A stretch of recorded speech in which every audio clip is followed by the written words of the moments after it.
Hello বন্ধুরা, এই দীপাবলির নতুন রঙে সেজে উঠেছে বাঁকুড়ার লক্ষাতড়া মহাশ্মশান। আজ প্রথম দিন, কিন্তু ভিড় কম নয়। চলো এসো, ভিতরটা তোমাদের দেখাই।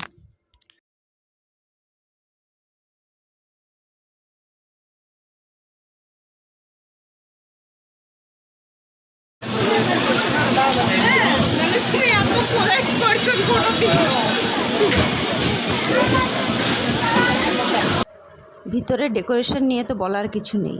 প্রতি বছরের ন্যায় এবছরও সুন্দরভাবে ফুটিয়ে তোলা হয়েছে। এখানে অনেক মেলা বসেছে। এই মেলা 7 দিন পর্যন্ত থাকবে।